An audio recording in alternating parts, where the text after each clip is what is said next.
9월 16일 정치부회 시작합니다. 정부가 추석 연휴 기간 이동을 자제해달라며 명절 때 무료였던 고속도로 통행료를 유료로 전환한다고 밝혔습니다. 또 추석 연휴가 2주밖에 안 남은 만큼 구체적인 특별 방역 내용을 확정해서 곧 발표할 예정입니다. 다중이용시설과 관광지 등에 대한 방역 대책이 주로 담길 걸로 보입니다. 이와 함께 개천절 집회를 강행하겠다는 일부 보수단체에 대한 대응도 강화되고 있는데요. 정부는 집회를 할 경우 신속하게 해산시키고 단순 참가자도 엄중히 수사하겠다고 밝혔습니다. 한편 코로나 신규 확진자는 오늘로 14일째 100명대를 기록했습니다. 좀처럼 두 자릿수로 내려가질 않네요. 자, 미리 보는 정치부 회의입니다. 지금 이 시각 국회에서는요, 경제 분야 대정부 질문이 진행 중입니다. 4차 추경안과 부동산 정책 등을 놓고 공방이 벌어지고 있는데 앞서 여야는 다음 주 화요일 국회 본회의에서 4차 추경안을 통과시키자고 합의했습니다. 시간이 많지는 않은 상황입니다. 역시 이 시각 서욱 국방장관 후보자에 대한 인사청문회도 진행 중입니다. 예상대로 추미애 장관 아들의 군특혜 의혹이 많이 거론되고 있는데요. 서 후보자는 군에서 행정적 문제가 있었다며 국민께 심려를 끼쳐드려 송구스럽게 생각한다고 말했습니다. 평양 공동선언 2주년을 앞두고 이인영 통일부 장관이 취임 후 처음으로 판문점을 방문했습니다. 이 장관은 북측도 나름대로는 합의를 준수할 의지가 있다며 코로나 상황이 완화되면 다음 달엔 판문점 견학을 재개하겠다고 밝혔습니다. 강지영의 현장 브리핑을 포함해서 오늘도 준비한 소식 많습니다. 내려가서 본격적으로 정치부 회의의 문을 열겠습니다.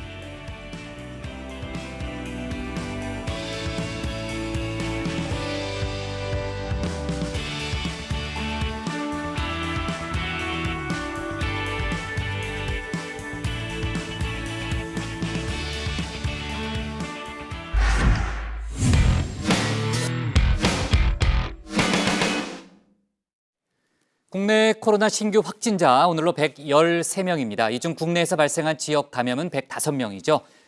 전국적으로 지역 감염이 이어지고 있는 상황이기 때문에 방심해서는 안 되는 상태입니다. 또 전 세계 누적 확진자 곧 3천만 명에 달할 걸로 보입니다.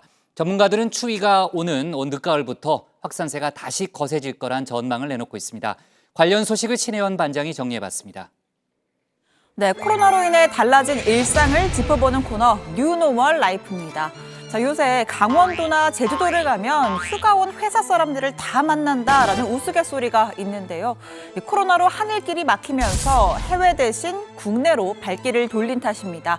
상당수 주요 국가들이 여러 단계의 입국 제한 조치를 취하고 있고 설령 들어간다 해도 자가격리 없이 움직이는 건 거의 불가능합니다. 우리나라로 들어올 때도 마찬가지죠.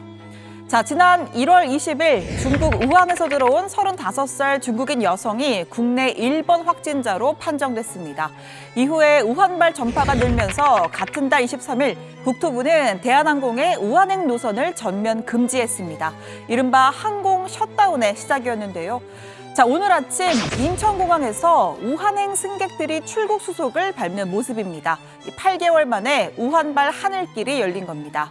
한중 항공당국의 허가가 나오면서 티웨이 항공이 매주 수요일 한 차례씩 여객기를 띄우기로 했습니다. 교민과 중국인 등 승객 60명을 태운 뒤에 출발했고 지금은 우한에서 승객 40여 명을 태워서 돌아오고 있습니다. 정기 노선으로 우한강 직행 노선이 재개된 건 우리나라가 처음입니다.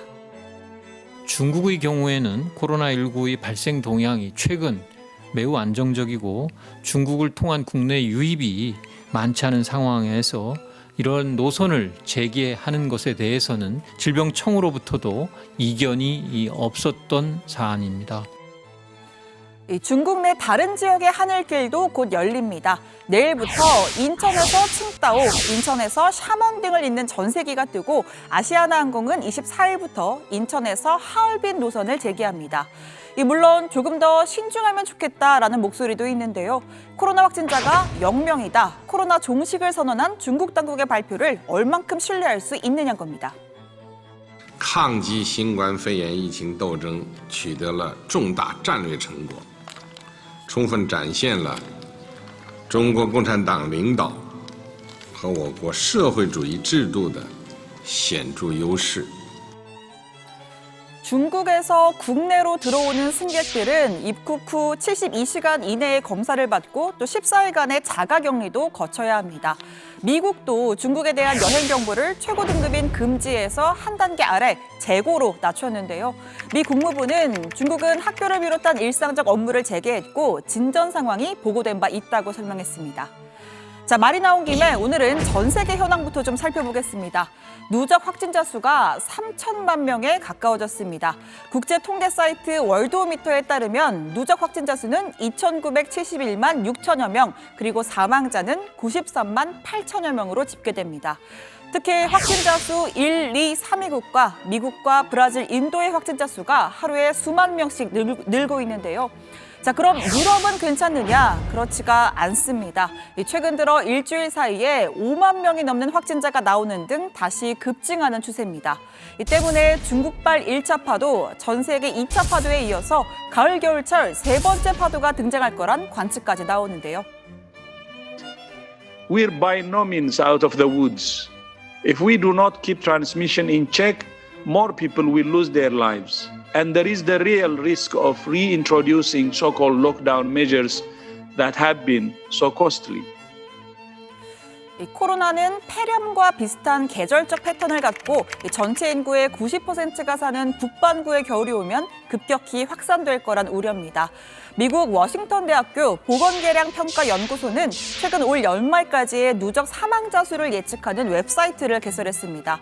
이 세 가지 시나리오를 바탕으로 해서 첫째, 마스크 거리두기를 철저히 할 때는 200만 명, 지금 수준으로 할 때는 280만 명, 완화할 때는 400만 명 가까이 될 거라 전망을 했습니다. 자, 사망자 400만 명이라니 듣기만 해도 정말 끔찍한 숫자입니다. 한국 역시 같은 시나리오에 따라서 이 사망자 수가 10,000명대까지 크게 늘 거란 전망을 내놨는데요. 오늘까지 사망자 수가 367명인데 물론 이건 단순 통계상의 예측일 뿐이고 현재로서는 더 철저히 대비하고 예방하는 것만이 최선입니다. 자, 오늘 국내 신규 확진자 수 113명입니다. 2주째 100명대고요. 해외 유입을 뺀 국내 지역사회 감염자는 나흘 만에 다시 세 자릿수 105명으로 올라섰습니다. 수도권이 81명, 이외에 전북 5명, 부산, 대구 각각 4명 등 전국 12개 시도에서 확진자가 나왔습니다.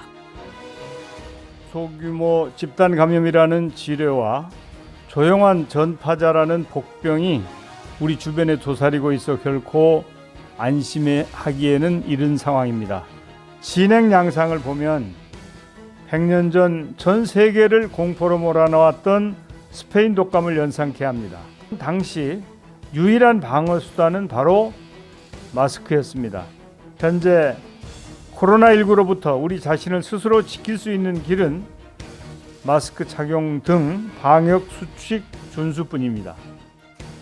정은경 초대 질병관리청장의 취임사도 장기적인 전략 마련에 초점을 맞췄습니다. 국민 모두가 면역이 없어 바이러스에 노출 시에는 모두 감염될 수가 있고 무증상 시기에 높은 전염력과 빠른 전파력 특성으로 인해 장기간 유행할 것으로 전망하고 있습니다. 우리의 의료와 방역 체계, 사회 시스템이 감당 가능한 수준으로 코로나19의 발생 규모와 속도를 최대한 억제하고 통제해 나가는 장기 유행 억제 전략을 추진 중입니다. 네, 당장은 추석 연휴부터 막아야 합니다. 정부는 가급적 고향 방문을 자제해달라는 당부와 함께 연휴 기간인 9월 30일부터 10월 4일까지를 특별 방역 기간으로 정했습니다. 자, 이 중에서 3일간, 그러니까 9월 30일부터 10월 2일까지는 고속도로 통행료를 유료로 전환하기로 했는데요. 이 지역 간 이동을 줄이는 데 도움이 될 것으로 기대하고 있습니다. 이때 들어온 통행료 수입 전액은요, 이 연휴 기간 휴게소 방역 인력과 물품을 지원하는 데 쓰일 예정입니다. 자, 오늘 청와대 발자 이렇게 정리하겠습니다. 국내 감염 다시 세 자릿수, 추석 사흘간 통행료 유료 전환입니다. 네, 신반장이 마지막에 얘기했지만요. 추석 연휴 기간에 이제 특별 방역 대책이 이제 실시가 되잖아요. 관련한 구체적인 내용을 정부가 이제 발표를 곧 한다고 하고요. 아까 저도 시작할 때 얘기했지만은 다중 이용 시설, 또 관광지에서의 구체적인 행동 요령 등이 거기에 담길 거로 보입니다. 구체적인 내용이 좀 나오면요. 저희가 하나하나 짚어보는 걸로 하고요. 국내 코로나 신규 확진자가 14일째 지금 이제 100명대를 기록하고 있습니다. 뭐 맨날 하는 얘기지만 이제 400명대 그 폭발적인 증가세는 멈추긴 했지만요. 지금 두 자릿수는 지금 좀처럼 지금 안 내려가고 있잖아요. 그러니까 여전히 심각한 상황이다. 뭐 예의주시해야 되는 상황이다. 그렇게 보면 되는 거죠. 일단 오늘 신규 확진자 같은 경우에는요, 113명입니다. 전날보다 7명 늘었는데요. 자, 이 중 국내 발생이 105명입니다. 지역별로 보면 서울이 49명, 경기가 24명, 인천 8명으로 수도권이 모두 81명입니다. 오늘 추가된 이 주요 사례를 보면요, 먼저 이 서울대에서 확진자가 나왔습니다. 이 구성원 A씨인데요. 이 경영대 이 도서관과 법학도서관, 뭐 카페, 학생식당 건물 등을 방문한 것으로 지금 파악이 됐다고 합니다. 자, 그리고 서울 여의도 이 KBS 본관에서도 이 본관 3층에서 근무하는 직원 한 명이 확진 판정을 받았는데요. 이 KBS 방송 필수 인력을 제외한 전체 직원에 대해서는 내일까지 재택근무를 하도록 조치됐다고 합니다. 초등학교 학생들의 발열 체크를 담당하는 공공근로자가 확진된 사례도 있었죠. 네, 그렇습니다. 경상남도 창녕군에서 거주하고 있는 50대 여성인데요. 지난 8일 첫 증상이 나타나 검사를 받았고 오늘 확진 판정을 받았습니다. 이 확진자는 지난 1일부터 14일까지 창녕군의 한 초등학교에서 등교생 발열 체크를 하는 업무를 담당했다고 하는데요. 다행히 근무 당시에 KF94 마스크와 장갑을 꼈었다고 합니다. 네. 그리고 얘기를 들으니까요. 교회에서 온라인 예배를 녹화하던 교인들이 확진 판정을 받았다. 이런 얘기도 있더라고요. 네, 그렇습니다. 지난 6일 부천의 한 교회에서 온라인 예배 녹화를 위해서 교인과 주민 등 9명이 모였었는데요. 이 자리에 감염 경로 불명 확진자의 가족인 30대 남성도 참석을 했습니다. 모일 당시엔 접촉자인 줄 몰랐었던 것으로 보이는데요. 아무튼 이 남성이 추후 확진 판정을 받았고 당시 모인 교인들 전체를 검사한 결과 모두 9명이 확진 판정을 받았습니다. 네. 물론 이제 안 모이는 게 최선이죠. 근데 이제 외부 생활을 아예 안 할 수 없잖아요. 뭐 저희도 이제 출근을 해야 정치부회를 할 수 있죠. 물론 고반장은 뭐 아직도 재택근무 얘기를 하고 있습니다만, 네, 어쨌든 그 외부 생활을 전혀 안 할 수 없는데 지금 감염 경로를 알 수 없는 비율이 역대 최고라는 거죠? 네, 그렇습니다. 중대본에 따르면요, 최근 2주간의 신규 확진자 2,055명 가운데 감염 경로를 조사 중이라고 파악한 사례가 522명입니다. 이 비율이 25.4%에 달한다라고 했고요. 지난 4월 집계를 시작한 이후에 최고 수치입니다. 네, 그러니까 4명 중 1명은 알 수가 없는 거군요. 네. 어디서 전파가 됐는지. 네. 자, 아까 이제 개천절 집회에 대한 얘기가 잠깐 나왔는데 지금 이제 정부의 강경 대응 방침이 계속해서 발표되고 있는데 일부 보수단체들은 개천절 집회를 강행하겠다는 그런 입장을 굽히지 않고 있고요. 오늘 기자회견도 있었던 걸로 알고 있는데 만약에 불특정 다수가 모인다면은 감염 경로 파악은 더 어려워지는 거잖아요. 그렇죠. 지난번 광화문 집회 때도 일단 참석자 파악하는 것부터가 좀 어려웠고 다 그렇죠. 어디로 흩어졌는지를 알 수가 없으니까. 휴대전화를 끈다 뭐 이런 얘기도 있었고요. 네. 자, 일단 이 서울시가 지금 서울 시내 전역에 내려진 10인 이상 집회 금지 명령을 다음 달 10월 11일 밤 12시까지로 연장을 했고요. 경찰은 개천절과 한글날 집회 신고에 대해서 모두 금지 통보를 한 상태입니다. 하지만 이 광화문 집회를 주최했던 보수단체 측은 이번 개천절에도 집회 열겠다, 집회 결사의 자유를 보장해달라라는 기자회견을 열었는데요. 이 단체들은 정부가 방역을 핑계로 정권의 치부를 가리고 국민의 기본권을 제한하고 있다고 주장합니다. 개천절 집회를 마치 하면은 방역에 엄청난 장애가 오는 걸로, 방역을 방해하는 걸로 호도하고 국민을 선동하고 있습니다. 이것은 모두 거짓입니다. 문재인 정권이 코로나 이 방역을 핑계로 정책의 실패를 덮고 국민의 비판을 피하기 위한 얄팍한 수단이라는 것을 다시 한번 확인하게 될 겁니다. 그리고 우리는 방역에 절대적으로 협조하고 있습니다. 네, 정세균 국무총리는요, 이 법과 원칙에 따른 대응을 재차 강조하면서 지금이라도 이 집회를 철회하라고 촉구했습니다. 자, 지난 광복절 집회가 이 코로나19 재확산의 도화선이 돼 값비싼 사회적 비용을 치르고 있다는 점, 특히 추석을 앞두고 많은 국민들이 가족과의 만남까지 포기하고 코로나19와 싸우고 있는 상황이라는 점을 언급했는데요. 그러면서 이 집회 강행은 이해하기 어려운 일이다라고 강조했습니다. 만약 집회를 강행하게 되면 경찰 병력을 통한 강제적인 해산 절차를 진행하고 이 주최자뿐만 아니라 참석자에 대해서도 현장 검거와 체증 등을 통해 예외 없이 엄중하게 수사할 방침이라고 밝혔습니다. 지난번에 이제 광복절 때를 보면요, 전국에서 버스를 타고 이렇게 모였잖아요. 끝나면 또 싹 빠지고요. 그러니까 이번에도 아마 그럴 가능성이 있는데 집회 참가자들을 태우지 않겠다. 이런 일부 버스 회사들의 선언이 잇따르고 있다면서요. 네, 이 전세 버스 업계에서요, 도심 집회 이 운행 거부 선언을 하는 게 좀 이어지고 있습니다. 코로나19로 매출이 반토막이나 경영난에 시달리고 있지만 이 감염 확산을 막아야 한다라는 취지에서인데요. 16개 시도조합 가운데 광주, 전남, 부산, 또 경남, 충북 등 5개 지역 조합이 다음 달 서울 도심 집회의 임대 또 운행을 거부하기로 했고요. 동참하는 지역은 더 늘 것으로 보인다고 합니다. 코로나19로 인해서 업계가 많은 피해를 입었으나 추가 확산을 막는 게 우리 업계가 살아나갈 수 있는 길이라고 모든 사업자들이 동의를 해주셔서 결정을 하게 되었습니다. 네, 그러니까 추가 확산을 막는 게 길게 봐서는 업계가 살아날 수 있는 길이다. 그런 또 얘기를 했고요. 그리고 이제 사랑제일교회가 광복절 집회 참가 독려 문자 메시지를 1,000만 건이 넘게 보냈다. 이런 보도가 나와서 지금 파장이 커지고 있는데 교회 측에서는 경찰과 언론을 고발하겠다고 했다면서요. 네, 교회 측이 7월 초부터 광복절 집회 당일까지 한 달여 동안 모두 126만여 명에게 모두 11차례 이 1,400여만 건에 달하는 집회 참가 독려 문자를 보냈고 그 기록을 경찰이 압수수색 과정에서 확보했다라는 내용의 보도였는데요. 교회 측 변호인단이 입장문을 냈습니다. 자, 해당 문자는 교회 이름으로 보낸 게 아니라 8.15 문재인 탄핵 국민대회에 참여한 수많은 시민단체 중 한 곳의 번호로 보낸 것이다라고 하면서 경찰과 해당 언론을 공무상 기밀 누설 혐의 등으로 고발하겠다고 밝혔습니다. 네, 뭐 아마 경찰 수사 중에 그 문제 관련된 사실이 이제 보도된 것 같은데 수사를 하고 있으니까 정확한 사실관계가 이제 나오겠죠. 자, 그리고 아까 이제 신 반장이 소개했지만요. 오늘부터 인천 우한 직항 노선이 8개월 만에 다시 열렸습니다. 오늘 아침에 첫 비행기가 떴고요.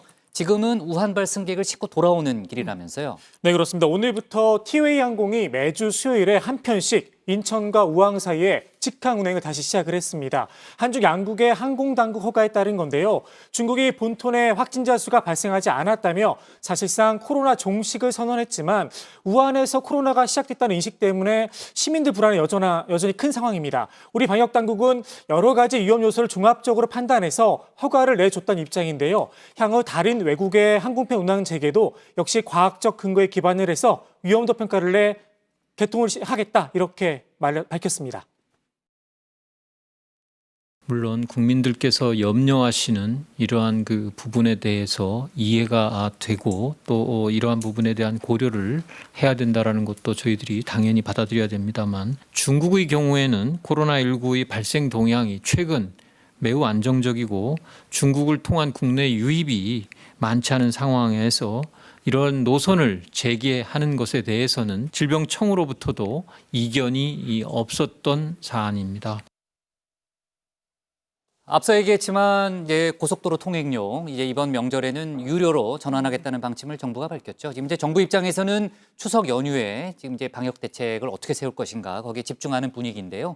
국민들의 협조가 없다면은 제대로 될 수가 없는 일이겠죠. 다 같이 방역 수칙을 잘 지켜야 되겠습니다. 오늘 청와대 발제 이렇게 정리하겠습니다. 국내 감염 다시 세 자릿수, 추석 사흘간 통행료 유료 전환으로 제목을 잡겠습니다. 다음은 고석승 반장의 발제를 들어보겠습니다.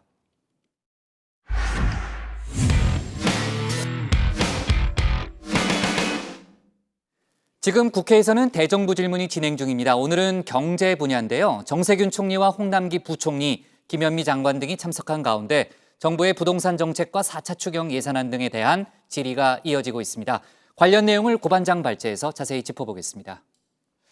네, 현재 시각 오후 5시 21분 지나고 있는데요. 국회에서는 경제 분야 대정부 질문이 진행되고 있습니다. 현재 이 국민의힘 안병길 의원이 질문을 이어가고 있네요. 자, 오늘 대정부 질문에는 정세균 총리를 비롯해서 홍남기 부총리 그리고 김현미 장관 등이 출석을 했습니다. 정부의 부동산 정책 그리고 이른바 라임과 옵티머스 사태 또 이 추경 예산안 관련 질의 등이 이어졌습니다. 자, 다정의 시작 직전까지 있었던 질의 내용 짧게 모아봤습니다.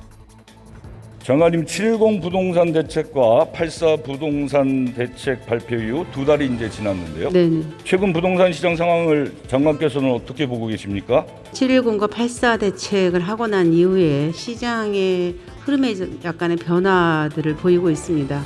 부동산 상승세가 서울 같은 경우에는 감정원 통계로 0.01%가 된 게 한 4, 5주 정도 되고 특히 강남 4구 같은 데는 한 4, 5주 정도 지금 0.00% 그러니까 상승세가 멈춘 상태입니다.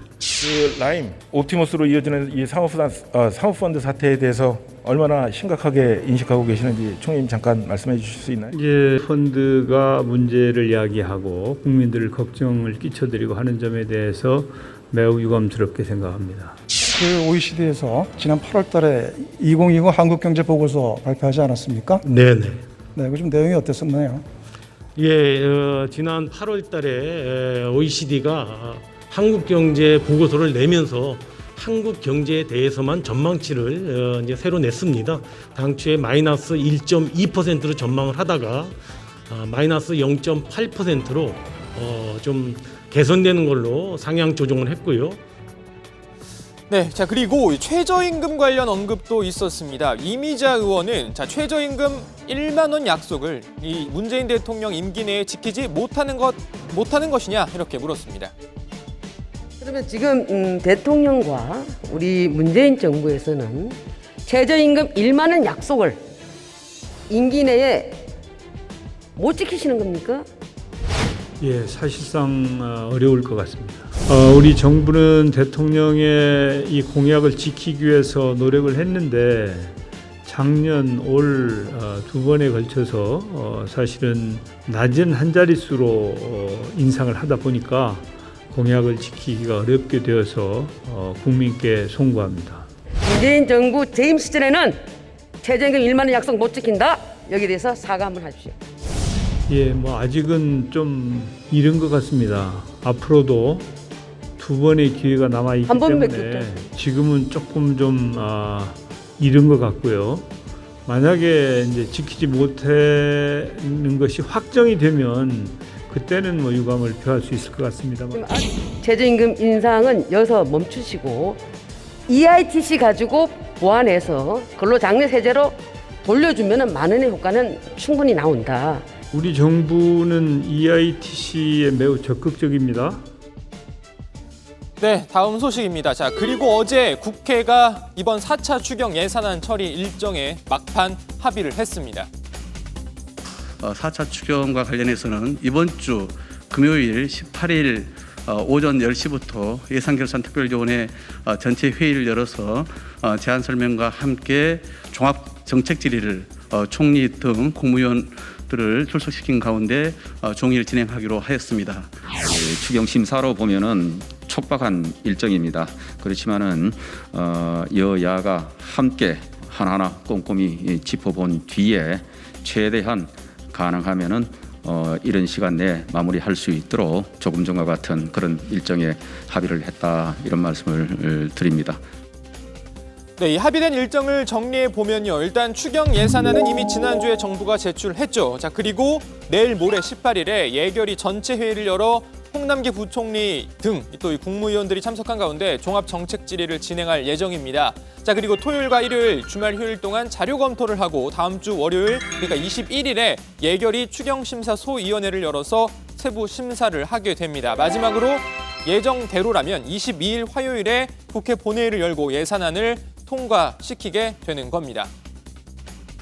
이번 추경은 하루하루 힘겹게 버티고 있는 우리 소상공인 그리고 자영업자와 구직자, 실직자를 돕기 위한 맞춤형 긴급 재난 지원입니다. 그런 만큼 재정이 적재적소에 투입되어서 최대한의 효과를 낼 수 있도록 심사에 최선을 다하겠습니다. 자, 그런데 예정대로 다음 주 화요일 국회 본회의에서 추경안이 통과될지는 좀 더 지켜봐야 합니다. 국민의힘 측이요, 이 통신비 2만 원 지원 반대 입장을 여전히 분명히 하고 있기 때문입니다. 자, 국회 예결위 국민의힘 간사인 추경호 의원은 오늘 한 방송 인터뷰에서 1조 원의 세금을 별로 감동도 없는 곳에 쓰는 것은 바람직하지 않다면서 정부 여당이 당초안을 고집하고 어떠한 이야기도 듣지 않는다면 22일의 처리는 어렵다라고 말했습니다. 자, 앞으로 여야의 추가 논의가 있을 것으로 보입니다. 자, 그리고 정부가 어제 2차 재난지원금 가이드라인을 발표했습니다. 자, 앞서 보신 이 국회에서 4차 추경 예산안이 통과되면 바로 집행을 할 예정인데요. 어디에 어떻게 지원이 되는지 한번 보겠습니다. 자, 일단 특고라고도 부르죠. 이 특수 형태 근로자와 프리랜서에게 해당되는 긴급고용 지원금입니다. 1차 지원금을 받았던 50만 명은요, 별도의 심사 없이 50만 원이 추가 지원됩니다. 그리고 1차 지원금을 받지 않은, 그러니까 신규 지원자는 이 별도의 심사를 거쳐서 20만 명에게 150만 원을 지급할 계획입니다. 해당 자격은 2019년 과세 대상 소득이 5천만 원 이하면서 지난달 소득이 비교 기간 대비해 25% 이상 줄어든 경우입니다. 자, 그리고 청년 특별 구직지원금 50만 원도요. 자, 이 고용 한파를 맞은 청년 20만 명에게 지원될 예정입니다. 자, 또 이 자영업자 등에게 지원되는 새희망 자금 한번 알아보죠. 매출이 감소된 이 연매출 4억 원 이하의 소상공인들에게 100만 원에서 200만 원까지 이 사이로 지원되는데요. 이미 알려진 대로 유흥주점 등은 지원 대상에서 제외됩니다. 자, 그리고 이 이야기도 잠깐 해보겠습니다. 복권 이야기입니다. 복권은 저도 종종 사보고 하는데요. 한때는 이 복권 1등 당첨자가 많이 나왔다는 판매점까지도 한번 제가 다녀온 적이 있었습니다. 영하의 추운 날씨에도 불구하고 이렇게 많은 사람들이 줄을 서 있는 이유, 바로 로또를 사기 위해서인데요. 지금 제가 나와 있는 곳이 지금까지 1등만 31번 배출됐다고 하는데 안으로 한번 직접 들어가 보겠습니다. 자, 물론 저는 저런 곳도 다녀와 봤지만 아직 한 번도 제대로 당첨된 적은 없습니다. 그래도 가끔 이 작은 기대의 희망, 한번 이 희망의 복권을 사보게 되는데, 자, 요즘 저와 비슷한 생각을 하는 분들이 많은 걸까요? 이 복권 판매량이 역대 최대 규모라고 합니다. 올해 상반기 2조 6,200억 원어치의 이 복권이 팔렸는데 2005년 이후 매년 상반기 기준으로 최대 규모 판매를 기록했다고 합니다. 복권위원회 관계자는 경제 규모가 늘어나는 추세에 맞춰 복권 판매량도 함께 늘었다고 볼 수 있다라고 밝혔습니다. 관련 이야기는 들어가서 더 해보고요. 일단 오늘 발제는 이렇게 정리합니다. 국회 경제 분야 대정부 질문, 각종 경제 정책 놓고 공방. 고 반장이 복권을 즐겨 사는군요. 저는 복권 산 지가 좀 오래돼가지고 잘 몰랐는데, 고 반장이 또 취미가 그런지 몰랐습니다. 취미는 아닌데요. 취미는 아니에요? 가끔 이렇게 종종. 예, 네. 한 방을 노리는 거죠. 한 방을? 네네. 저한테 큰 소리 치려고?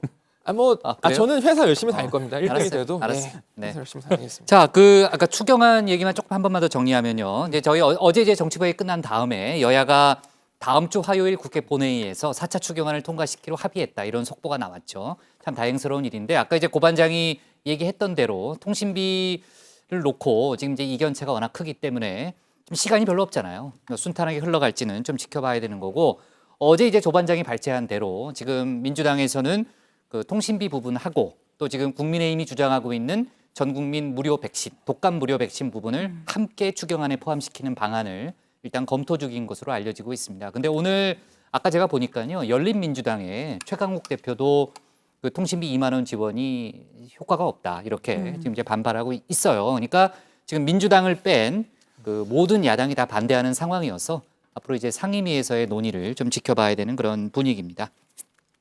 자, 대정부 질문 얘기로 가볼게요. 지금도 이제 계속 진행 중인데, 이제 대체적인 내용을 이제 고 반장이 정리를 했지만, 조 반장, 네. 또 추가로 나온 얘기들은 어떤 게 있어요?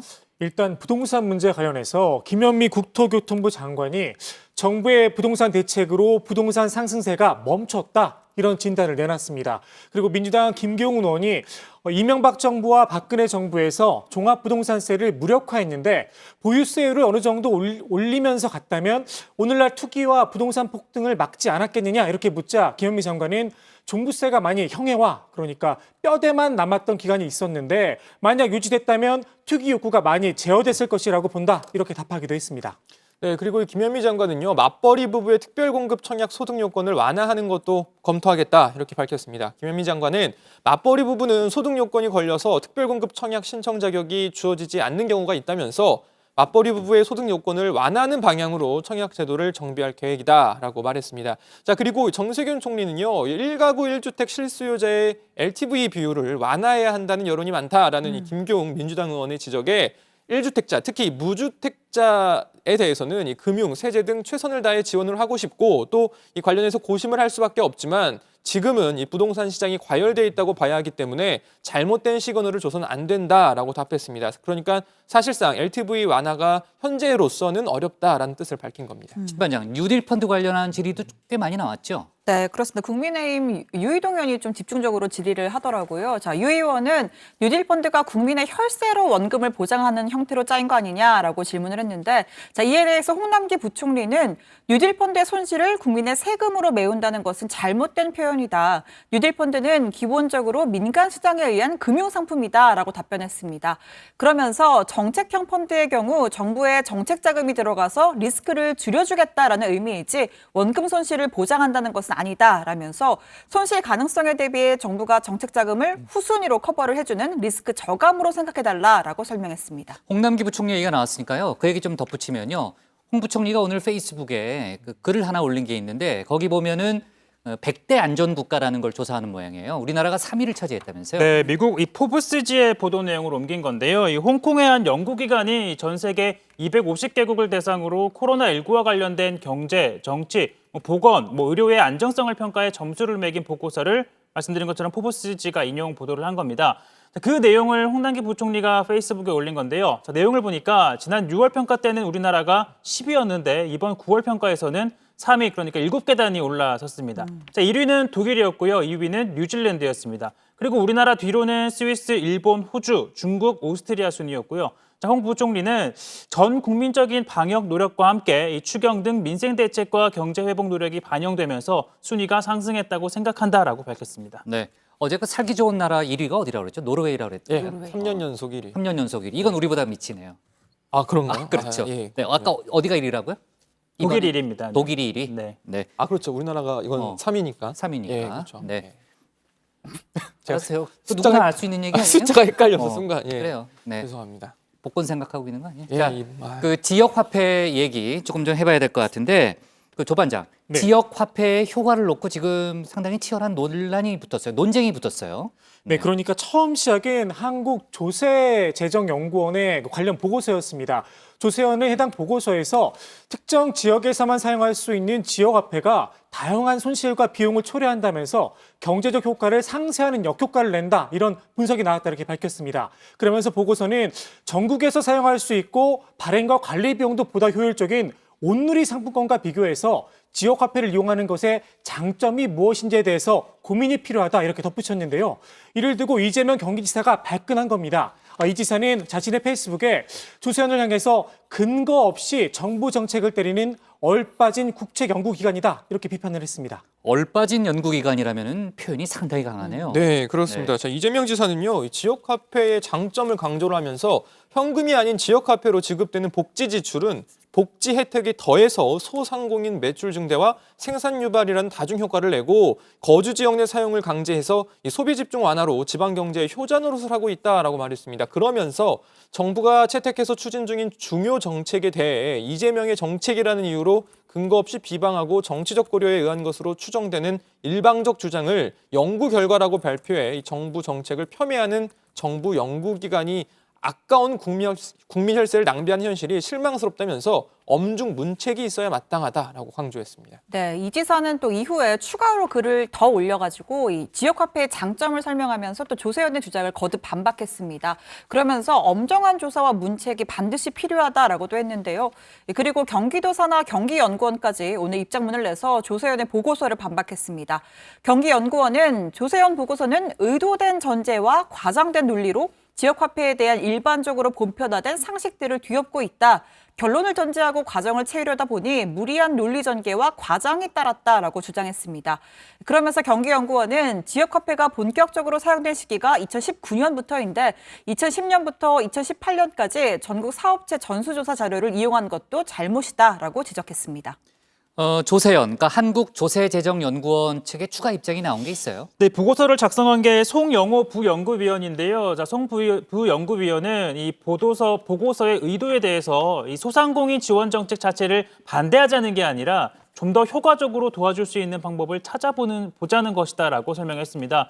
그러면서 2010년부터 18년까지 자료만 데이터로 이용한 것과 관련해서는 특별한 의도가 있는 게 아니라 이 전국 사업체를 대상으로 매출액을 파악할 수 있는 거의 유일한 자료인 한국통계 빅데이터 센터의 기업 등록부 데이터베이스 자료가 현재 2018년 판까지 나온 상태이기 때문이다라고 해명했습니다. 네.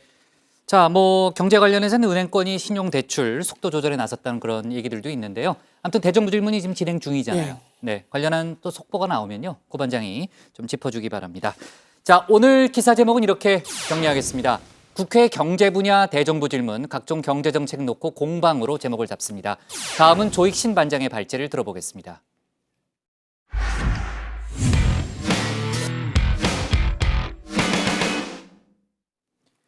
민주당이 공수처법 개정안을 이번 정기국회 안에 처리하겠다는 입장을 오늘 다시 한번 밝혔습니다. 국민의힘이 공수처장 후보 추천위원 선정을 미루자 아예 관련 법을 바꾸겠다고 나선 거죠. 국민의힘의 반발이 이어지고 있는데 조 반장 발제에서 관련 논란 짚어보겠습니다.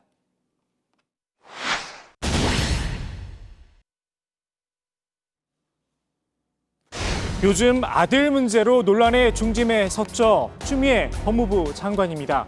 지난 13일 추 장관이 관련 입장문을 냈었는데 마지막 문장은 이렇게 끝이 납니다.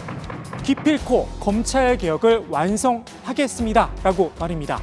기승전 검찰개혁이라고 할까요? 민주당 내에서도 추 장관 아들 논란을 검찰개혁의 프레임으로 보는 분들이 꽤 있습니다. 2003년에 노무현 대통령이 강금실 법무부 장관을 통해 검찰의 기득권을 깨려고 했습니다. 그때 기치를 내건 검찰개혁 과제의 가장 중요한 것 중에 하나가 지금 공방 중인 공수처 설치와 검경 수사권 조정임을 알고 계십니까?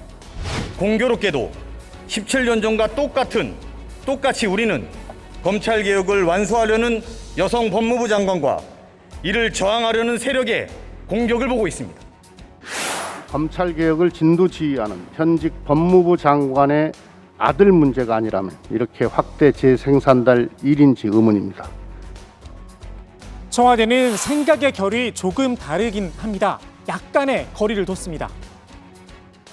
검찰개혁의 문제로만 이것을 딱히 이렇게 특정하기는 어려운 구석은 있습니다. 다시 말해서 원래 이것이 이제 당직사병의 제보로부터 이제 시작된 일 아닙니까? 따라서 야당은 이런 일이 있으면 지적하고 또 비판하고 또 실체 규명을 위해서 또 노력을 하는 게 또 야당의 또 자세입니다. 그래서 그런 것은 하등 이상할 것이 없고요. 이유야 어쨌든 추 장관이 정치적 상처를 받는다면 검찰개혁의 동력 떨어질 수밖에 없습니다. 민주당 입장에선 가만히 지켜만 볼 수는 없겠죠. 검찰개혁의 알파이자 오메가라고 해야 할까요? 고위공직자 범죄수사처의 출범 속도를 붙였습니다. 사실 공수처는 지난 7월 공수처법 시행과 함께 출범을 했어야 합니다. 하지만 2달이 넘도록 제자리 걸음입니다. 국민의힘의 반대로 아직까지 처장 후보도 내지 못하고 있습니다. 야당 몫의 추천위원을 아예 선정조차 하지 않은 겁니다. 국민의힘은 공수처가 야당 탄압용이라고 주장을 굽히지 않고 있는데요. 헌법재판소에 위헌법률 심판도 청구한 상태입니다. 민주당 결국 행동에 나섰습니다. 공수처법을 바꾸기로 했습니다. 야당이 추천권을 행사하지 않을 때 그 한국법학교수회 회장과 법학전문대학원 협의 이사장에게 그 국회의장이 그 사람을 지명할 수 있게 돼 있는 것입니다. 이번 정기국회 내에 공수처법 개정안을 처리하겠다는 뜻도 밝혔습니다. 다만 단서도 하나 달았습니다. 국민의힘이 전격적으로 이제 2명을 추천할 경우에는 개정안은 거둬들인다 이런 입장이신 거고요. 거둬들인다는 것보다는 현실적으로요. 법이라는 것이 지금 이 새로운 공수처법이 통과되기 전까지는 지금 기존의 법이 힘을 갖는 실행법입니다. 그렇죠. 그렇기 때문에 한다면 그것이 될 수밖에 없는 것이 현실적인 것이죠. 사실 여야 사이에 합의점을 찾으려는 시도도 있었습니다. 북한 인권법에 따른 북한 인권재단 이사를 왜 추천하지 않고 있습니까? 지난 정부에서 시행되었던 대통령 특별감찰관을 왜 3년이 넘도록 임명하지 않는 것입니까? 공수처 설치와 특별감찰관 후보 북한 인권재단 이사 추천에 동시 추진, 일괄 타결을 위한 신속 협의를 조영 대표께 제안합니다. 하지만 국민의힘이 특별감찰관 후보와 북한 인권재단 이사 추천을 먼저 마무리하자 이렇게 주장을 하면서 협상이 답보 상태입니다. 결국 공수처법 개정안까지 발의된 상황, 독주냐, 목리냐, 국민들의 판단은 어떨까요?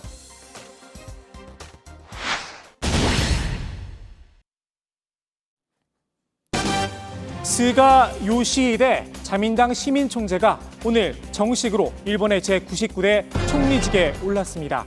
스가 총리는 아베 정권의 온전한 계승을 전면에 내세웠는데요. この危機を乗り越えて国民の皆さん一人一人が安心をして安定をした生活をすることができるように、そのためには安倍総理が進めてきた取り組みを継承し進めていかなければなりません。私にはその使命があると認識をいたしております。 내각도 아베 사람들로 채웠습니다. 전체 강요 20명 가운데 11명이 아베 내각 사람들입니다. 내각 2인자이자 정부 대변인 역할을 하는 관방장관 자리, 갓도 후생노동상에 꿰찼습니다. 아베 내각에서 강요를 2번이나 지낸 아베의 최측근입니다. 새롭게 내각에 진출한 인물들도 아베와 가까운 사람들입니다. 우리의 국방부 장관에 해당하죠. 방위상에는 아베의 친동생을 앉혔습니다. 그래서일까요? 일부에서는 스가 내각이 아니라 아베 집권 3기 내각이란 이야기도 나옵니다. 스가 총리가 아베의 가케무샤, 그림자 총리라는 겁니다. 하지만 스가가 그림자 역할에만 만족하진 않을 거란 분석도 나옵니다. 몇 달 안에 그 중요원을 해산하여서 다시 전송고를 할 것이다라는 관측이 지금 많이 나오고 있습니다. 그렇게 되면 전단성을 갖는 총리가 되기 때문에 그 다음에 개각에서는 좀 더 자신이 원하는 그러한 사람들을 기용할 것이다. 이러한 관측이 지금 일본 쪽에서도 나와 있습니다. 7년 8개월 동안 총리직을 수행했죠. 최장수 총리 기록을 세운 아베, 짧은 퇴임 소감을 밝혔습니다.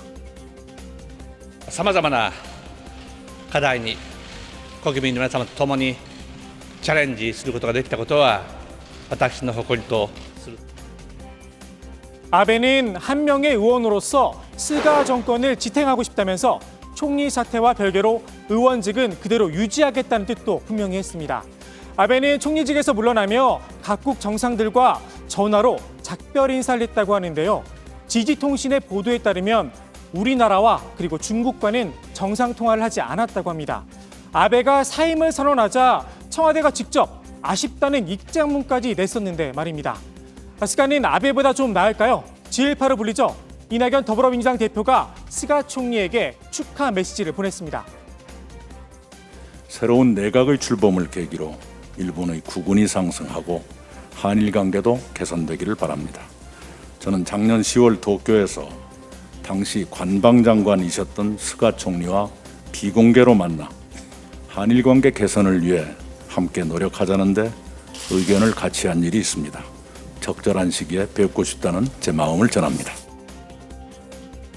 한일 관계 개선 기대해봐도 될까요? 오늘 국회 발제 이렇게 정리합니다. 민주당 기승전 검찰개혁, 공수처법 개정안 정기국회 처리. 글쎄요, 뭐 스가 신임 총리가 아베 총리와 다른 길을 걸을 것이냐. 글쎄요, 뭐 지금으로서는 쉽지 않을 것 같다는 그런 분석이 지배적이고요.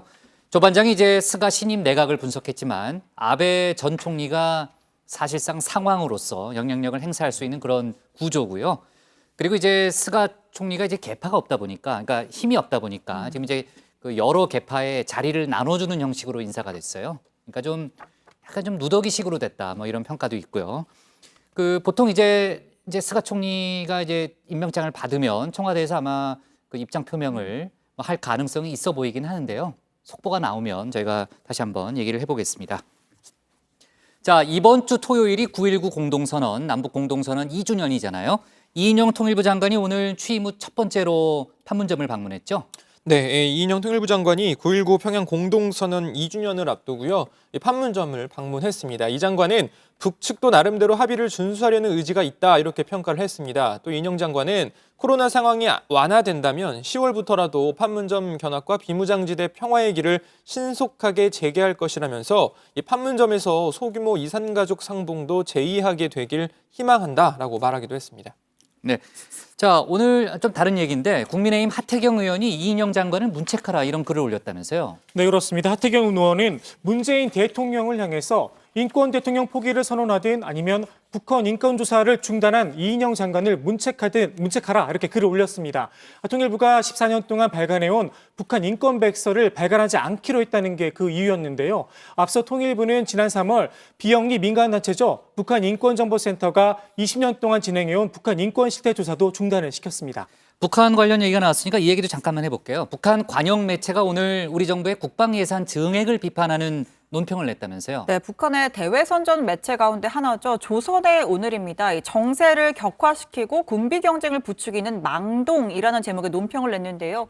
문재인 정부를 향해서 보수 정권 때보다 더 많은 혈세를 무력 증강과 전쟁 불장난에 쏟아붓고 있다라며 불을 즐기는 자는 불에 타 죽기 마련이다라는 아주 수위 높은 발언을 쏟아냈습니다. 우리 정부가 최근 내놓은 2021년도 예산안에서 국방 예산이 증액된 것을 두고 비난을 한 것으로 풀이됩니다. 네, 자 검찰개혁 관련해서는요. 백혜련 민주당 법사위 간사죠. 오늘 이제 이번 정기국회 내 이제 공수처법을 통과시키겠다는 의지를 다시 한번 밝혔고요.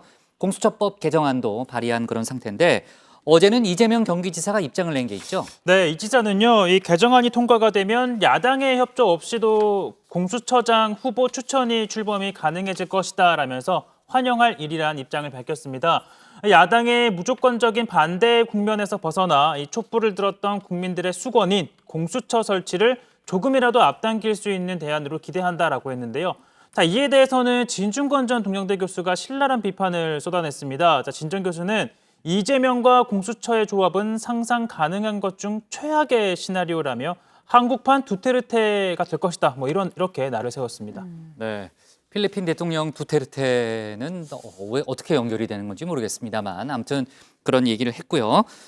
자, 민주당이 오늘 정치권 얘기로 좀 넘어가 볼게요. 윤미향 의원과 관련한 입장을 밝혔다면서요. 네, 오늘 민주당은 최고회의를 열고요. 이 사기, 횡령, 배임 등 혐의로 검찰에서 기소된 이 윤미향 의원의 당원권을 정지하기로 했습니다. 앞서 어제 박강원 사무총장 명의로 윤 의원의 당직을 정지시키기로 했었는데요.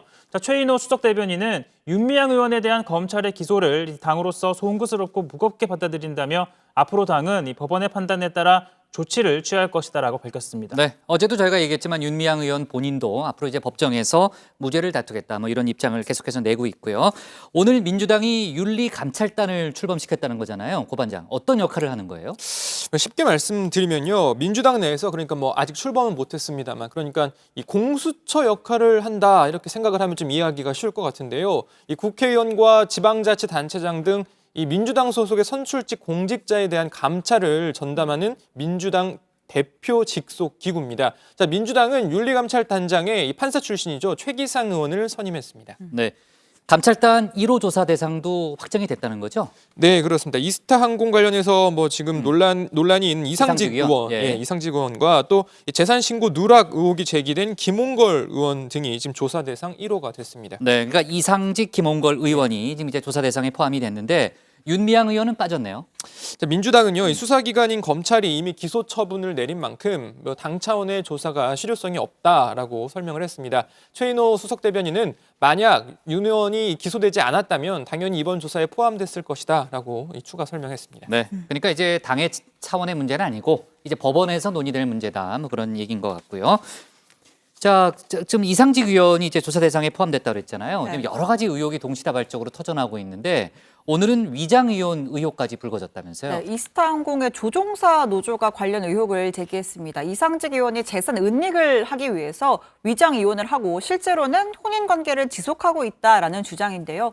이 노조는 이혼한 부인이 출판 기념회와 지역구 무료급식 행사 등에 이 의원과 동행했다면서 도저히 이혼한 부부로 볼 수 없는 모습이 여러 차례 포착됐다라고 했습니다.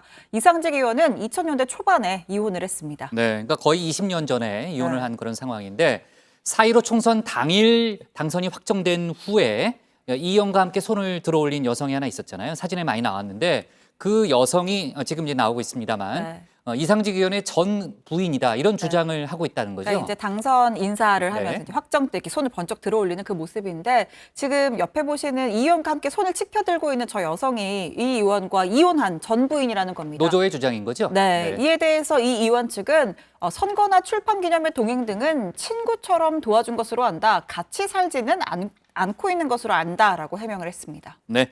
자, 뭐 관련해서 민주당이 이제 감찰단 조사 1호로 선정을 했으니까 아마 당 차원의 조사도 나올 것이고요. 고발도 됐잖아요. 지금 이제 피고발 됐기 때문에 검찰 차원의 조사도 아마 이루어질 것으로 보입니다. 관련한 의혹들은 다 이제 사실관계가 이제 드러나겠죠. 자, 오늘 국회 발제 이렇게 정리하겠습니다. 민주당 기승전 검찰개혁 공수처법 개정안 정기국회 처리로 제목을 잡습니다.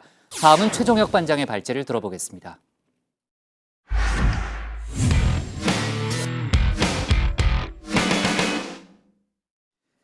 역시 지금 국회에서는 서욱 국방장관 후보자 인사청문회도 진행 중입니다. 야당에서는 추미애 법무장관 아들의 특혜 의혹과 관련한 질문을 쏟아내고 있는데요. 서욱 후보자는 국민들께 심려를 끼쳐 송구스럽다면서도 특혜 의혹에 대해서는 지휘관의 판단 영역이기 때문에 평가하기는 어렵다고 밝혔습니다. 관련한 내용을 최종혁 반장 발제에서 짚어보겠습니다. 네, 본격적인 청문회가 시작되기 전부터 여야 의원들의 기싸움 팽팽했는데요. 국민의힘은 육군의 휴가 방침 등 추미애 장관 아들과 관련된 자료가 충분히 제출되지 않은 점을 문제 삼았습니다. 청문회를 무력화시키는 의도 아니냐 이렇게 주장하기도 했는데요. 또 추미애 장관 아들의 특혜 의혹을 제기한 이 당직사병의 이름과 얼굴을 소셜미디어를 통해 공개한 민주당 국방위 간사죠. 이 황희 의원을 향해서는 사과할 것을 요구했는데요. 황 의원은 나쁜 의도는 아니었지만 결과적으로 논란이 제기된 데 대해서는 송구하다라는 뜻을 밝혔습니다. 단독범이다. 철저한 수사가 필요하다. 뒤에 배후 세력이 있다면서 개인의 인권을 깡그리 무시했습니다. 이렇게 실명과 얼굴을 공개한 것은 문재인 대통령의 극렬 지지 세력들에게 공격할 좌표를 던져주고 저격하라고 명령한 것과 똑같은 이유가 아닌가. 국민의힘에서 그 당직 사병의 제보를 가지고 또 고발을 했기 때문에 그 부분에 대해서 여러 가지 알 권리 측면도 있겠다라는 차원에서 했고요. 곧바로 수정도 했고 유감이다라는 것도 이야기했습니다. 자, 이렇게 국방부 장관 인사청문회장에서 계속해서 법무부 장관을 둘러싼 문제 제기가 이어지자 민주당, 야당이 청문회를 이 추미애 장관 사건 선전장으로 만들려고 한다라고 주장했는데요. 자, 그러면서 이렇게도 말합니다. 과거에 군을 사유화하고 군에서 정치에 개입하고 그랬던 세력들이 옛날에는 민간인을 사찰하고 공작하고 그랬습니다. 쿠데타까지 일으켰습니다. 이제 그런 것들이 안 되니까 그 세력들이 국회에 와서 공작을 합니다. 국회의원이라는 사람들이 사실도 아닌 가짜 뉴스를 가지고 상임위에서까지 이렇게 공작까지 해야 됩니까? 쿠데타를 일으킨 세력이 국회에서 공작을 펼친다. 자, 이를 들은 야당 의원들 가만히 있지 않았는데요. 특히 이 홍 의원이 특정 인사를 지목한 건 아니지만 당장 나를 겨냥한 건가? 라고 생각한 의원들이 강하게 반발했습니다. 여기 국회에 들어온 쿠데타 세력은 누굴 이야기합니까? 쿠데타란 누가 쿠데타 세력이고 이 들어와서 공작을 했다는 말씀이 과연 무엇인지. 쿠데타 세력이라는 거. 여기 저하고 신원식 장군하고 두 사람이 군복을 입었던 사람이기 때문에 해당을 합니다. 12 때는 저는 대위였습니다. 전방에서 수색 중대장 하고 있었습니다. 이렇게 예단을 해서 쿠데타 세력이라고 얘기하고 그리고서 진행한다면 최소한도 우리 당 의원님들은 오늘 청문회 하지 않겠습니다. 자, 결국 홍영표 의원이 나는 누구누구를 지칭한 게 아니다. 제가 한기호 의원님이나 신원식 의원님 개인을 제가 비난한 거 아닙니다. 제가 세력이라고 했습니다. 두 분을 지목해서 무슨 뭐 쿠데타에 직접 참여했다든가 앞장서 그런 의도로 한 게 아니고 라면서 일부 유감을 표명하면서 좀 상황은 마무리가 됐습니다. 그리고 야당이 청문회를 시작하기 전에 본격적인 청문회를 시작하기 전에 곧바로 문제 제기를 한 게 있는데요. 군복을 입고 지금 인사청문을 해야 되는가? 자, 장관 후보자라는 신분이나 또 문민화를 고려하면 사복을 입는 게 맞지 않냐는 겁니다. 그렇다면 오늘 군복을 입고 온 후보자 옷을 갈아입었어야 할까요? 그런데 여당은 또 이렇게 말합니다. 사복을 입고 양복을 입고 오셨으면 벌써 장관 된 건 줄 아냐 이제 이렇게 또 이야기가 나올 수 있었을 것 같아요. 그러니까 야당의 지적은 비판을 위한 비판으로 보인다라는 겁니다. 자, 그럼 전례는 어땠냐고요? 최근 청문회를 거친 국방장관들입니다. 자, 청문회 당시 입고 나온 복장인데요. 보신 것처럼 정경두 현 장관만 군복을 입고 나왔습니다. 또 나머지 송영무, 한민구, 김관진 전 장관은 정장, 사복 차림이죠. 왜 이랬다 저랬다 하냐고요? 자, 그런 건 아닙니다. 자, 청문회 당시 정경두 장관과 서욱 현 후보자 현지 군인 신분입니다. 하지만 이 송영무, 한민구, 김관진 전 장관은 이미 군복을 벗은 민간인이었습니다. 따라서 사복을 입었던 것이죠. 현재 육군을 지휘하는 서욱 후보자, 군복을 입는 게 더 자연스럽다는 겁니다. 자, 이렇게 논란이 마무리가 되고 이 본격적인 질의에 들어가자 야당은 추미애 장관 아들의 특혜 의혹을 집중적으로 캐물었는데요. 하태경 국민의힘 의원은 실제 병원 치료를 받은 날만 병가를 쓸 수 있다라는 규정을 근거로 해서 이 추 장관 아들이 병원 치료를 받은 건 4일 뿐이지만 병가를 19일 사용한 건 특혜라고 지적을 했는데요. 자, 비슷한 상황이었지만 추 장관 아들과는 달랐다라는 제보가 잇따른다고 말입니다. 이겁니다. 나는 병원 기록이 3일밖에 없어가지고 추가로 병가 요청하는 거 전부 다 거부당했다. 그리고 내 개인 휴가에서 뺐다. 이 많은 국방의 의무를 충실히 수행한 이분들은 바보였습니까? 그 부대마다 사안마다 지휘관의 어떤 판단의 영역들이 있는데 그거 오늘 보니까 낚시하시겠네. 단순한 답변은 추 장관 아들이 특혜를 받은 것이냐 아니면 이 많은 흑수저 장병들이 불이익을 받은 것이냐. 그래서 병가를 출발하는 날짜, 오는 날짜 뭐 이런 것 등등을 포함해서 그 지휘관의 영역들이 있기 때문에 케이스마다 다르다 이렇게 제가 말씀을 드리겠습니다. 자, 결국 지휘관의 판단에 따라 다를 수가 있다는 겁니다. 자, 위법인지 아닌지는 검찰 수사로 가려질 일이고 결과가 나오면 군의 문제점에 대한 후속 조치를 취하겠다라고 밝혔는데요. 자, 그러자 많은 군인이 군인 같지 않고 눈치만 보는 사람이네. 그렇지 않습니다. 라는 등의 또 신경전이 벌어지기도 했습니다. 자, 하태경 의원의 이 같은 질문 공세가 끝나자 여당 의원은요 또 이렇게 지원 사격에 나서기도 했습니다. 저는 제가 아무리 양심을 걸고 보더라도 이건 특혜 준 것이 아닙니다. 있는 사실을 뒤집어 가지고 덮어 씌우기를 하려고 하는 것이 지금에 있는 상황이라고 보고 있습니다. 제 양심에서 나오는 이야기입니다. 네, 양심을 걸었습니다. 자, 오늘 발제 이렇게 정리해 보겠습니다. 추미애 엄호한 홍영표, 쿠데타 세력의 정치 공작입니다. 서욱 국방장관 후보자 인사청문회 지금도 진행 중이고요. 조금 전에 이제 봤지만 야당 의원들은 추미애 장관 아들의 추가 특혜 의혹에 대해서 집중적인 질의를 하고 있습니다. 서욱 후보자는 규정상 문제가 없다라는 그런 입장이고요. 다만 군에서 행정적인 문제가 좀 일부 있었다. 이 부분에 대해서는 사과를 했죠. 네, 그렇습니다. 이 서욱 후보자는 이 추미애 장관 아들과 이 관련된 사건으로 인해서 국민께 심려를 끼쳐 송구스럽다라고 밝혔는데요. 그러면서 이 추 장관 아들의 휴가는 지휘관의 승인에 따라 이뤄진 것이고 다만 이 서류가 미흡했다라고 설명했습니다. 이번 사건으로 인해서 국민들께 심려를 끼쳐드려서 송구스럽습니다. 그게 이제 여러 가지 이렇게 군에서 이제 좀 미흡한 부분들이 보였는데 행정적인 이런 게 좀 보이고 하는 그런 문제도 있었고 장병의 진료권 보장 문제라든가 이런 것 등을 포함해서 잘 살펴서 그렇게 위축되거나 그러지 않도록 노력하겠습니다. 네, 추미애 장관 아들이 4일간 병원 치료만으로 19일 병가를 받은 건 특혜다라는 하태경 국민의힘 의원의 지적에는 지휘관의 판단 영역이다라고 하면서 단순하게 평가하기는 어렵다라고 밝혔는데요. 부대마다 상황이 다르고 환자 상황이 다르다면서 육군 규정에 이 지휘관의 판단 영역이 있는데 어떻게 적용됐는지는 검찰 수사를 통해 확인했으면 좋겠다라고 밝혔습니다. 네, 그러니까 서욱 후보자는 지휘관의 판단 영역이 있다라는 그런 설명을 계속해서 하고 있고요. 병가 19일 동안 실제 치료를 받은 게 4일뿐이라는 게 특혜다 이런 주장을 하고 있다는 거잖아요. 국민의힘 쪽에서는요. 어제 대정부 질문에서도 정경두 국방장관을 향해서 관련한 질문이 많이 나왔었는데 중간에 답변이 약간 바뀌어가지고 그 혼란이 있는 그런 상황이 있었죠. 네, 그렇습니다. 하태경 국민의힘 의원의 그 질의대였는데요. 추 장관 아들과 유사한 사례를 예로 들면서 정경두 장관에게 질문했는데 이렇게 답을 했습니다.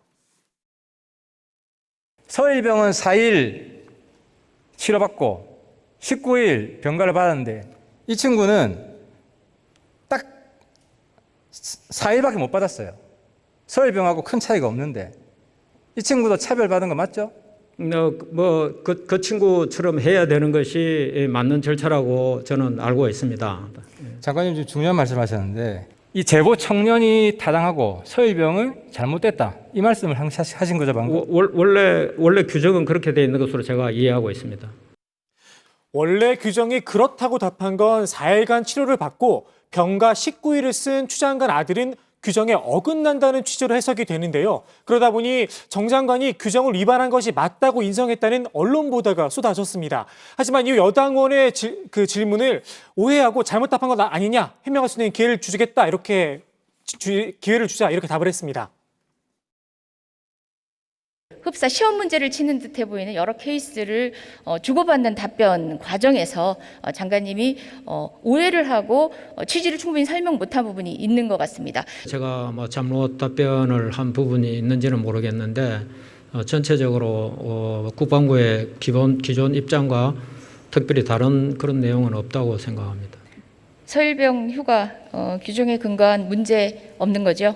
하여튼 그 절차대로 진행이 됐다. 저희는 그렇게 보고 있고 기타 다른 사안들은 지금 현재 검찰에서 수사가 진행되고 있기 때문에 그 결과를 지켜봐야 된다. 그렇게 보고 있습니다. 네, 공식 입장도 냈지만 어쨌든 절차상 문제는 없다는 게 국방부의 현재까지의 공식 입장이죠.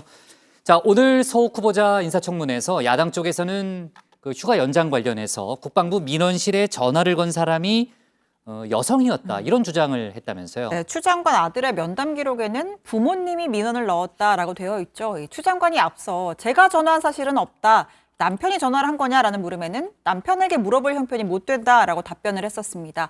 신원식 국민의힘 의원은 제보를 받은 내용이라면서 국방부 민원실에 전화를 한 사람이 여성이었다라고 주장했는데요. 직접 한번 들어보시죠. 휴가 연장에 관련돼서 문의든 부탁이든 하여튼 전화가 왔다. 어떤 여자분이. 그래서 그럼 이제 신상을 기록해야 되니까 그 이름을 이야기를 했다. 그때는 당연히 받는 사람은 뭐 그분이 남자 이름인지 여자 이름인지 잘 몰랐겠죠. 그런데 사실을 확인해 보니까 추미애 장관 남편분으로 기재가 되어 있다. 목소리는 여자분이었는데. 그러니까 이제 제보를 받았다고 지금 얘기를 하고 있잖아요. 누구한테 받았다는 거예요? 신 의원은 제보자에 대해서는 제보자 본인도 현재 직책이 좀 그렇다 보니 밝히기는 어렵다라고 했습니다. 하지만 이를 두고 추 장관 아들 측의 변호인은 마치 추 장관이 직접 전화한 거 아니냐라는 의혹을 부추기는 악의적인 주장이다라고 비판했고요. 국회의원의 면책특권을 이용한 비겁한 정치 공세다. 익명의 제보자를 내세워 또 다른 의혹을 부풀린 데 대해 응당 책임을 져야 한다라고 주장했습니다. 네, 추 장관 아들 측 변호인의 입장이 바로 나왔군요. 네.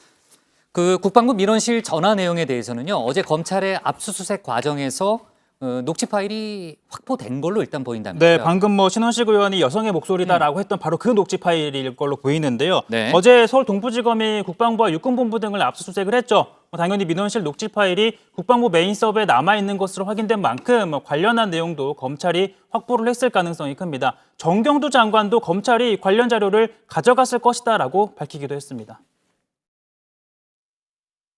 국방부의 어떤 민원 콜센터나 이런 데 있는 그런 녹취 파일이나 기록들 이런 것들은 저희가 절대 삭제하거나 그러지 않고 오늘도 압수수색해서 가지고 갔기 때문에 다 그 근거 자료가 있을 것이라고 봅니다. 자, 뭐 검찰이 확보한 만큼 뭐 누가 무슨 내용으로 민원실에 전화를 했는지 등 뭐 사실관계는 뭐 금방 규명이 될 걸로 보입니다. 다만 야당은 군이 먼저 스스로 사실관계를 파악해서 설명을 해야 한다라고 요구를 했는데요. 마찬가지로 신원식 의원은 엄연히 군사법원 체계가 있는데 이 민간 검찰이 육군 본부까지 와서 압수수색을 하는 건 바람직하지 않다라고 했고요. 그러면서 서욱 후보자를 향해서는 이 군 관련 인사들이 추후 피의자가 또 될 수도 있는 만큼 선제적으로 이 군검 합동수사본부를 제안하는 것이 어떠냐라고 물으니까 서 후보자 뭐 검토를 해보겠다라고 밝혔고요. 또 홍준표 무소속 의원은 이 국방부가 이 추 장관 아들의 휴가 특혜 의혹과 관련해 절차상 문제가 없다라고 밝힌 것 자체가 적절치 못했다라고 비판을 했습니다. 이 국방부가 아니고 추방부라고 합니다. 나라를 지키는 부서가 아니고 추미애 지키는 부서라고 합니다. 그런 말이 나돌 정도로 군이 위상이 폭락을 했다. 그냥 국방부에서는 조용히 있다가 검찰 수사 결과가 보면 될 것을 왜 그런 입장을 표명해서 정치의 중심이 들어오느냐 말이에요.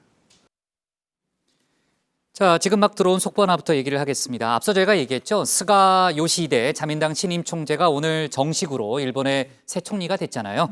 문재인 대통령이 조금 전에 축하 서한을 보냈다는 그런 속보가 들어왔습니다. 문재인 대통령의 그 메시지를 좀 보면요. 앞으로 한일 관계를 더 발전시키기 위해서 함께 노력해 나가자라는 뜻도 함께 전했다고 합니다. 아무튼 기본적 가치와 전략적 이익을 공유하고 지리적 문화적으로 가장 가까운 친구다. 그건 사실이죠. 일본이 이제 그런 그 얘기를 하면서 우리 정부는 일본 정부와 언제든지 마주 앉아서 대화하고 소통할 준비가 돼 있고 일본 측의 적극적인 호응을 기대하고 있다라는 그런 얘기를 했고요. 건강 문제로 급작스럽게 사임한 아베 전 총리에게도 문재인 대통령이 서한을 보냈다고 합니다. 그동안 한일 관계 발전을 위한 노력을 평가했다고 하는데 글쎄 뭐 그렇게 많이 한 것 같지는 않은데 아무튼 이제 그리고 건강에 대한 이제 건강 조심하라는 그런 얘기도 서한에 포함이 됐다고 합니다. 자, 서욱 후보자 얘기를 하다가 이제 갑자기 들어온 속보부터 얘기를 했는데 자, 이제 문재인 정부 들어서 해군 출신, 공무 출신 국방장관이 나왔고 이번이 이제 처음 육군 출신 국방장관이잖아요. 아무래도 전시작전 통제권 전환 같은 굵직굵직한 이슈가 남아 있으니까 이제 서욱 후보자의 건은 이제 기대가 좀 큰 것 같은데 여권에서는 오늘 청문회에서 정책 질의에 집중했다면서요? 네, 서욱 후보자는 이 전자권 전환은 국제 위상에 걸맞고 우리 국력과 군사력에 부응하는 국방, 군사적 정책으로서 꼭 필요하다라고 밝혔습니다. 전자권 전환이 한미동맹 약화로 이어질 우려에 대해서는 한미동맹 기반 하에 이루어지는 전환이기 때문에 전시의 지휘관이 바뀌는 의미이지 동맹 약화나 주한미군 철수는 전혀 아니다라고 강조했습니다. 전자권 전환이 완료되는 구체적인 시기에 대해서는 조건 충족에 따른 것이라면서 시기는 특정할 수 없다라고 말했습니다. 조기에 환수한다는 목표가 달성될 것으로 보이느냐라는 질문에는 최대한 노력해야 한다라면서 의지를 드러냈습니다. 네. 자, 그리고요. 오늘 그 인사청문회 이제 서욱 후보자에 대한 인사청문회가 지금 진행 중이잖아요. 민주당이 인사청문회를 평가하는 과정에서 추 장관 아들을 안중근 의사에 빗대서 정치권에서 논란이 되는 일도 있었다면서요? 네, 뭐 아무래도 앞서 전해드렸지만 이제 국민의힘 측에서 정치 공세를 펼치고 있다라는 걸 비판하는 과정에서 나온 내용인데요. 민주당 이 원내대변인이 낸 논평이었습니다. 이 국민의힘이 국방장관 인사청문회를 정쟁의 장으로 악용하는 건 합리적이지 않다라고 비판하는 과정에서 말씀하신 것처럼 추 장관 아들이 다리 수술을 받고 국문부까지 했다라는 점을 강조했는데요. 그 과정에서 이 나라를 위해 몸을 바치는 게 군인의 본분이다. 라는 안중근 의사의 말을 몸소 실천한 것이다라고 한 겁니다. 그러니까 추 장관의 아들을 안중근 의사에 빗댄 건데요. 그러다 보니까 국민의힘은 반칙과 특권에 왜 난데없는 안중근 의사를 끌어들이냐며 이 민주당은 대한민국 독립의 역사를 오염시키지 말라라고 비판을 했고요. 그러면서 민주당을 향해 장관 아들 한 사람을 구하려다 이 집권 여당이 이성을 잃고 있다라고 지적하기도 했습니다. 자, 이렇게 논란이 일자 민주당은 이 안중근 의사에 빗댄 부분을 제외하고 수정된 논평을 다시 내놨습니다. 네.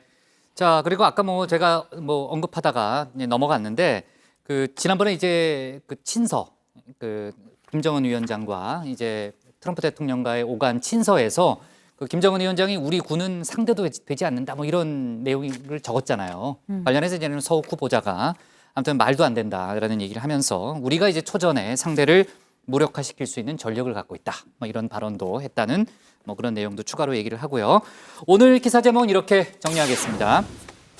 서욱 추미애 아들 의혹, 군이 미흡 국민께 심력 끼쳐 송구로 제목을 잡겠습니다. 다음은 강지영 현장 반장의 현장 브리핑을 보겠습니다. 안녕하세요. 현장 브리핑의 강지영입니다. 올해 벌써 7명의 택배 노동자가 과로로 숨졌습니다. 하지만 관련 대책 미흡한 상황인데요. 여기에 코로나가 장기화되고 추석까지 다가오면서 업무량은 더 늘어날 것으로 예상되고 있습니다. 그래서 시민단체에선 관련 대책을 촉구하는 기자회견을 열었는데요. 그 현장의 목소리 직접 한번 들어보시죠. 100세 시대라고 하는 이 시대에 노동자가 죽도록 일을 해서 팔팔한 청년 시절에 과로사로 죽는 게 지금의 택배 시장입니다. 사람의 목숨이 끊어지고 있는 이 마당에 그 영업이익을 지키는 것이 택배사들한테 그렇게 중요한가? 묻지 않을 수 없습니다. 그 노동시간을 조금이라도 경감 좀 해달라는 간절한 호소가 첫 번째고요. 매년 추석 성수기에는 택배 물량이 평소보다 10% 이상 증가하는데 특히 올해는 코로나 사태까지 겹쳐 예년보다 물량이 30% 이상 증가할 것으로 전망됐습니다. 이에 정부는 택배 종사자 보호조치 강화 권고사항을 업계에 전달하기도 했습니다. 권고안에는 분류작업 인력 한시적 충원, 휴게시설 확충, 지연 배송 사유로 택배기사에게 불이익 금지, 권고안에 대한 이행 점검과 택배사 서비스 평가 반영 등의 내용이 담겨져 있다. 정부에서 권고안을 내렸다고 했는데요. 국토부는 말 그대로 공고만 해서 자기네들 역할이 다 끝났다고 하는 것들이고 택배사들은 그건 우리 업무 아니야. 기존의 주장을 반복함으로써 결국 여기에서 택배 노동자들은 또다시 이 추석 기간 동안에 정말 두려움에 떨면서 배달을 할 수밖에 없는 상황으로. 최근 발표된 택배 노동자 실태 조사에 따르면 이들의 주간 평균 노동 시간은 약 71시간, 임금은 약 234만 원으로 최저임금에도 미치지 못하는 것으로 나타났습니다. 특히 택배 분류 작업은 과중한 업무와 낮은 임금의 주된 원인으로 제기돼 왔습니다. 배송보다 더 무겁게 다가오는 것은 분류 작업이죠. 이 분류 작업의 일은 우리 택배 노동자들의 일이 아닌 것이죠. 공짜 노동인 분류작업 전담 인력 마련해야 합니다. 특히 추석 전에 배송 물량 폭주에 대비하기 위해서 시급하게 대체 인력 투입해야 합니다. 한 달 전 택배 없는 날이 지정되면서 택배 노동자들은 28년 만에 처음으로 휴가를 가졌습니다. 하지만 단 하루의 휴식이었을 뿐 노동 환경은 달라지지 않았고 이들은 이제 다가오는 추석을 걱정하며 인력 투입을 요구하는 시위를 이어가고 있습니다. 21일부터 본격적인 이제 추석 물량이 쏟아지는 시기인데요. 정말 우리 이대로 가다 정말 죽을 수 있으니까 21일부터는 분류 작업 우리가 안 하겠다. 이것들을 결정하는 투표를 16일까지 하고 있어요. 아무런 제반 조건이 없이 그냥 다 해라. 그날 나온 거 다 해라라고 하면 정말 죽을 수 있어요. 이거 막아내야 된다. 택배 노동자 80%가 과로사는 나도 겪을 수 있는 일이라 두렵다고 답했습니다. 그리고 추석을 앞두고 그 불안과 공포는 점점 더 커지고 있다고 합니다. 즐거워야 할 추석 연휴가 누군가에겐 두려움이 되고 있는 현실입니다. 기본적인 노동권이 보장되는 근본적인 제도 개선이 시급해 보입니다. 좀 더 자세한 얘기는 들어가서 전해드리겠습니다. 강 반장 고생 많았습니다. 아까 들으니까 그 택배 노조 측에서요, 그 분류 작업 거부를 결정하는 투표를 하고 있다는 거잖아요. 그 월요일부터. 오늘 마감인가요? 네, 오늘 자정에 투표를 마감하는데요. 투표 예상 결과와 향후 계획에 대해서 따로 통화를 좀 해봤습니다. 저희는 이제 90% 이상 분류 작업 거부에 찬성하는 것으로 이제 예상하고 있습니다. 21일부터 이제 분류 작업 거부에 돌입을 하게 될 것 같고요. 내부적으로는 논의하고 검토하고 있는 걸로 저희는 알고는 있습니다. 뒤늦게라도 저희의 과로사를 방지할 수 있는 실효성 있는 대책을 마련한다면 언제든 중단하고 정상적인 업무를 할 용의는 있습니다. 얼마 전에 문재인 대통령도 관련 대책을 언급한 거 아니에요? 네, 그렇습니다. 지난 14일에 수석 보좌관 회의에서 문 대통령은 택배 노동자 과로사 대책을 제시한 바 있습니다. 택배 노동자들의 과로와 안전 문제는 우리 모두가 각별히 관심을 기울여야 할 문제입니다. 관련 부처는 택배 노동자들이 과중한 노동에 시달리지 않도록 근로감독을 강화하고 현장 점검을 통해 임시 인력을 늘려나가는 등 보다 안전한 근로 환경 조성을 위해 노력해 주기 바랍니다. 그러니까 택배 노동자들 과로사에 그 분류 작업이 많은 영향을 끼치고 있다는 거 아닙니까?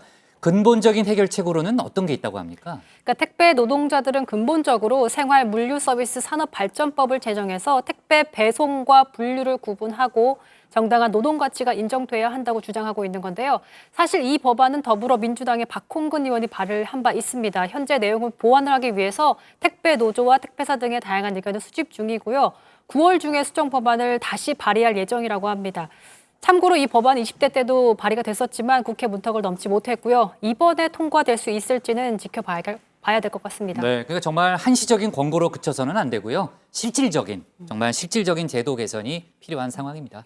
네, 강 반장 수고했습니다. 네. 지금까지 강지영의 현장 브리핑이었습니다.